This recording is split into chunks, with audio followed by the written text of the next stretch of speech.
making the most out of your video call setup. I think a topic that's very dear to everybody nowadays. I know before everything that happened, I had a few video calls a week, and then suddenly my whole week was only video calls. And that was at work, and also a member of a public speaking club, and suddenly the whole public speaking club also went to video calls. So for the last 2 years, I guess like as many people, I spent most of my time in video calls. In those 2 years, I've learned quite a bit on what you can do to actually like have a bigger impact, not when you're just presenting, but also when you're in a meeting and talking. Because like one big difference is before we were in a meeting room, sitting all together, talking with each other, and it was like more a group discussion. Nowadays, when you're on Zoom, if you say something, everything you do is a small presentation, because normally you're on the big screen and everybody's looking at you compared to in the meeting room where it's like a group of people. So even if you don't do any presentation at work, every time you speak in a meeting, it is a mini presentation. And what I'm going to do in this talk is just to give a bit of tips, tricks, and some guidelines on how you can make the most what you already have of your setup. So it's nothing buy the most expensive camera, buy the most expensive microphone. It's use what you have and optimize that. And to do that, we have to go back to the basics. Because as I said before, you have to realize that every time you say something in a meeting is a small presentation. And that can be scary for some people, because quite a lot of people don't like presenting. I know I had that problem for a long time. I didn't like to speak in front of a crowd. I like to talk to people individually, but don't do presentations. And that was actually one of the reasons why I joined the public speaking club. And that over the last 5 years has helped me quite a bit. And nowadays I actually enjoy doing presentations and speaking in front of people. And every time we talk about doing a presentation, doing a speech, we have to go back to the basics, and they were developed in the old Greek. And that's basically, what is a speech? What does a speech consist of? And it's normally 3 elements. It's ethos, logos, and pathos. All nice old Greek words, but what do they actually mean? Ethos is the credibility you as a speaker have. If I'm talking to you and I don't have any ethos with you, you won't believe what I'm telling you, because you don't believe me, you don't take me serious. So it is important to have a certain ethos with your audience. Otherwise, it doesn't matter what you tell them, they will not believe you. Similarly, we have logos, which is the logic. So what you're telling me doesn't make sense in my head. It doesn't matter how much I believe you, how much ethos you have with me. If the logic of your argument doesn't work for me, I won't listen to you. And then the last element is pathos, which is basically the heart. It's our feelings, our emotions, all of that plays a role. If I'm emotionally invested in what you're telling me, I'm going to listen more and going to pay more attention. And those 3 things can be very easily increased to make your point, to help you stand out in the crowd. And first, let's talk about logos, because that's not the most simple thing, but it's probably the easiest thing to change, is to get more logos in your presentation or in your argument or just when you're talking. And this is going to go a bit in the direction of public speaking, and then later we're going back to the video call setup. So for logos, if you're in a meeting and you want to bring a point across, quite often I see people who maybe ramble along a bit or jump from one point to another. So it's really hard to follow people. So if you have a very important point, make sure that maybe just before you speak, in 30 seconds, think about how you want to structure your argument. Let's say you want to convince the people that you should go for option A instead of option B that's discussed in the meeting. So the ideal point is to say, I think we should do option A because of this benefits, even though it has those downsides, compared to option B, because option B, while having those benefits, the downsides are much bigger. This is easier to follow than the option A, option B, option A, option B. So think about the structure. It doesn't have to be complex. Just make sure that the points are flowing, that there's not a break in logic. Very simple things. And then a very important thing is the beginning and end. And then especially in Zoom or in video conferences, it's not like being in a meeting room. You're in a screen, in front of a screen. And we're all used from being in the screen that we are always entertained. Quite often people are in Zoom meetings, and at the same time, they might be chatting, browsing, watching YouTube, whatever people do at home. So you can use your beginning to capture people's attention. You can use a rhetorical question like, imagine if we choose option A, the future of our company will be like this. So people have to actually start thinking about it, and that pulls them in. And then, as before, you can use your structure to bring your point to the people. And then at the end, you have to basically loop back. Somebody also calls it a train type, to the beginning. So if you start like, imagine our company in 5 years if you choose option A, then you bring your argument. And then in the closing, you can say, and by choosing option A, I am certain we're going to ensure the bright future of our company in 5 years. And then you loop back to the beginning, making your whole argument round. And those are just a few public speaking tricks, but they actually help.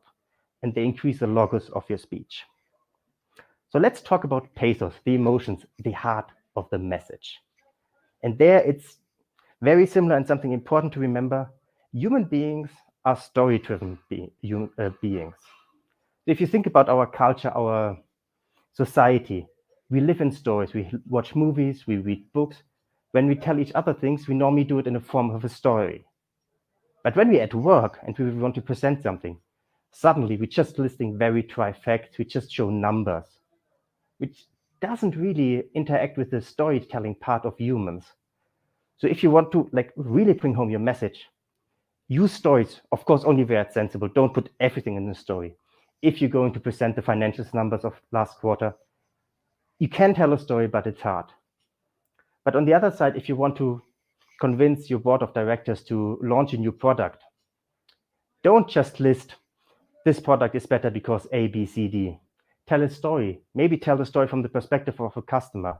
The customer is buying this product because they need better performance, better value proposition, and add some personal details to make the person alive. And that will connect to people. And then use props, especially in the video conference world, where you're not in a meeting room, but where you're at home. You can use a lot of props to make your speech more entertaining. It can be sometimes a bit cheesy, but it breaks the flow and it keeps people more entertained because they're known and they're used to it from a screen to get entertained.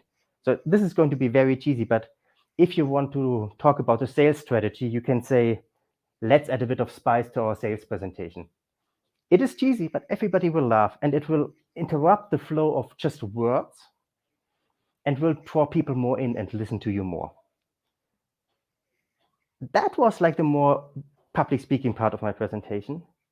And now the more what you can do with your video call setup. And for me, both parts are similarly important because only if you combine them, you get the full effect of what you're doing. And let's talk about ethos, the credibility when you're presenting. There's a lot of ways to increase your credibility using your video call setup at home. And one of the most important one is camera placement. I've seen in so many meetings that people are only visible like half of their face, or maybe the face is very small. So make sure that where you place your camera, you see your face and your upper body. Because quite a lot of the communication we're doing is actually with our body language, not with what we're saying. So being able to see your upper body and maybe even your head movements and your hands means you can bring point better across. And that is very important. Also make sure that the camera is focused, so you're not blurry, that the camera is not like slighted. Also, it is quite important to see that the camera is on the eye level, because otherwise you might be looking down on people, what people don't like, or you will be looking up on people, which is also a weird feeling. So the ideal camera position is right in front of you on your eye level. So you can look into the camera and then people will feel like you're actually looking at them. And that's also important when you do a presentation, like I'm doing right now. If I keep looking on my slides, you don't feel the connection as if I'm looking in the camera. And that's something that needs getting used to, because normally we look at our screen and we have our screen, and then normally on top we have our camera. So at least for me, I have to force myself to keep looking into the camera instead of my screen, because people will notice and think you're not listening to them, or when you're speaking, you're not caring about them. And looking into the camera directly creates a personal connection, which increases your ethos. Then a bit more of a personal topic. When you talk, should you be standing or sitting? And for me, there's not really a right or wrong. It's more different opinions. If I'm in a long meeting where for most of the meeting I'm not going to say anything, I'm going to sit. But in a meeting where I know I'm going to talk a lot, or like here I'm doing a presentation, I always make sure that I stand. Of course, if you have a standing desk at home, that's easier. But even if you don't, there are options to increase your camera. Why do I prefer standing? First, it gives me more body movement, which makes it easier to get my point across. But more importantly, when I sit, I have a lower lung capacity, making my voice not as full as when I'm standing. And for a biological reason, people listen more to a more stronger, more forceful voice. And when you're standing, your voice is more forceful and more full. So standing actually gives you the edge. People will believe you more or will take you more serious because you sound better. And that's why I prefer standing. And then background, as you can see here, a beautiful uniform background. Having the right background is important. It doesn't have to be a perfect background, but it should be chosen carefully. As an example, in Zoom, you can have virtual backgrounds. They work kind of well if, as in the picture here, you have a green screen. If you don't have a green screen and you have a very busy background, sometimes students cut off part of your arm or part of your head. That is really distracting. So personally, what I prefer is not using a virtual background, but using a real background and then making sure that this background is not too distracting. So here I just have some curtains with a single color, which is very simple, so people can focus on me. Sometimes I have a shelf with books, which is also okay. But if you have a shelf with like a lot of little figurines, souvenirs, people might actually look more on those things than at you and listening to you, so they might be distracted. And the worst thing for me, background-wise, is in Zoom, you can have video backgrounds. And some people play video like a Star Wars fight scene, or maybe going down a ski slope. And that is super distracting because we as humans are primed to see movement. So if somebody is presenting in front of a background that keeps moving, I keep looking at the background and not on the person. And that really distracts me and also takes away their credibility because I'm not focusing on them. Similar to background, the lighting is very important and quite often something I see going wrong in other presentations. You have to try to have even lighting, so your face should be clearly visible, it shouldn't be overexposed, it shouldn't be too dark.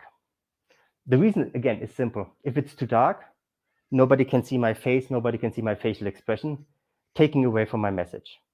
If it's too bright, the same. My facial expressions aren't visible, it might be distracting. Also, quite often, what happens at home for me is if you have a window on one side and the light is falling just on one part of your face, this doesn't look good, it distracts. So there the idea is to get a blanket or some blinds and close the window and use artificial lights you have in your apartment and make sure that you're evenly lit. You don't need to buy expensive box lights you put in front of you like a movie studio. Just have some close lighting and make sure that you're clearly visible.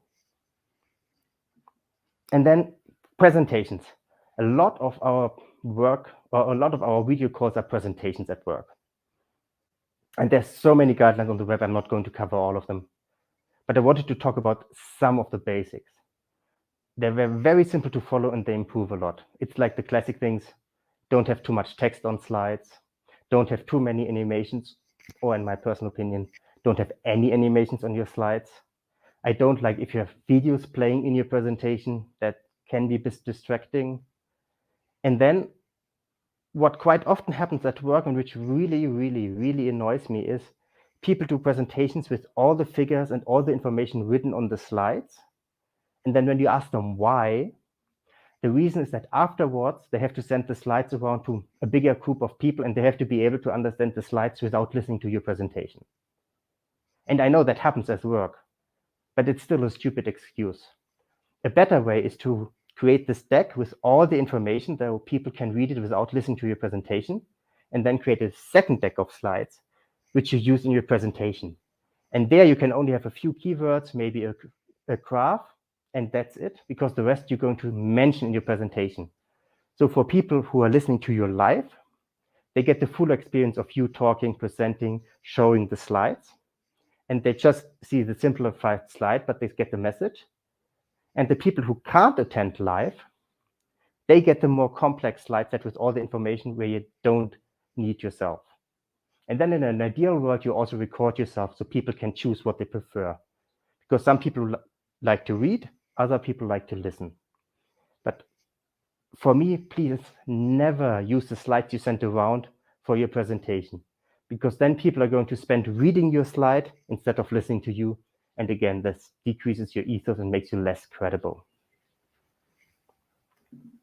And then the last point is keeping your authority.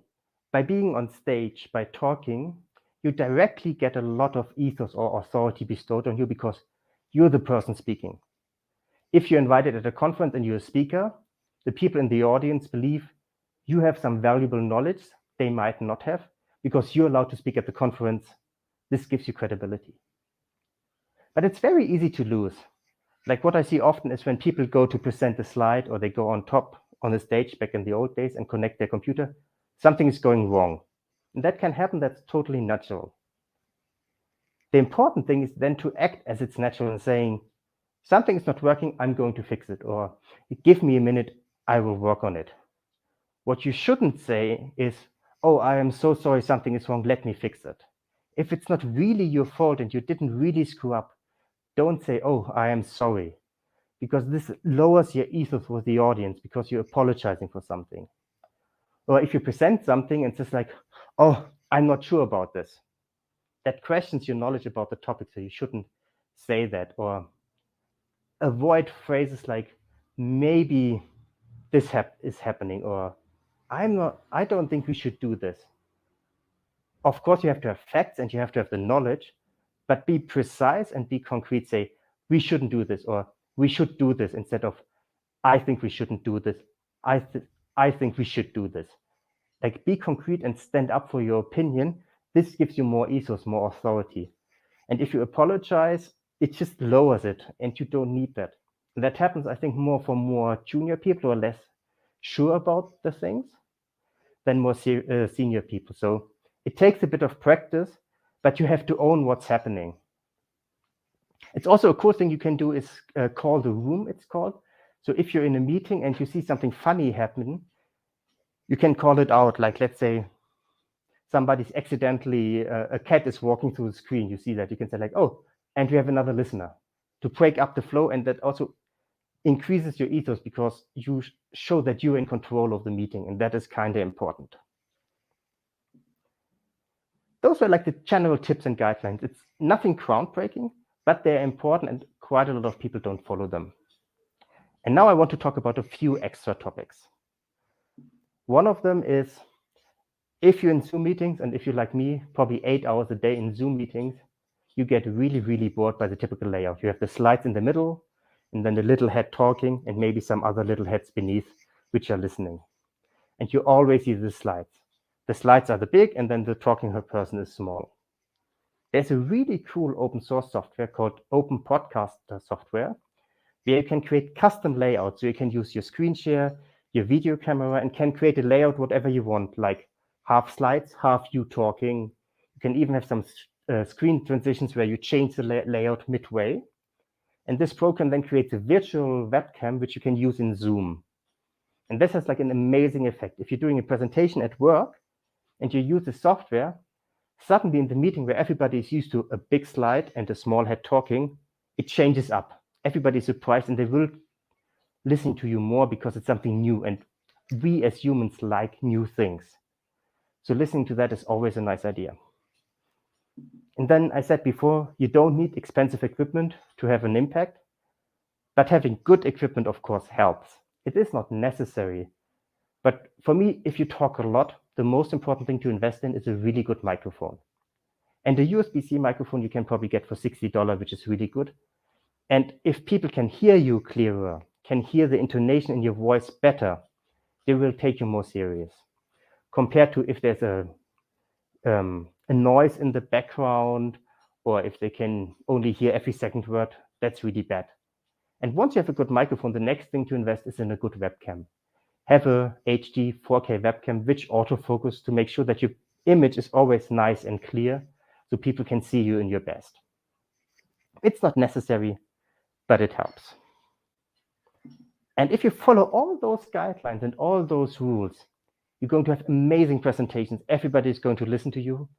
I can't promise that everybody's going to follow your advice or the things you're saying, but at least they will listen to you more, and there's a higher chance that they will actually remember what you told them and how to deal with it. And that is all. I hope there were some helpful things. There might be some questions in the chat, and I'm happy and looking forward to answering them.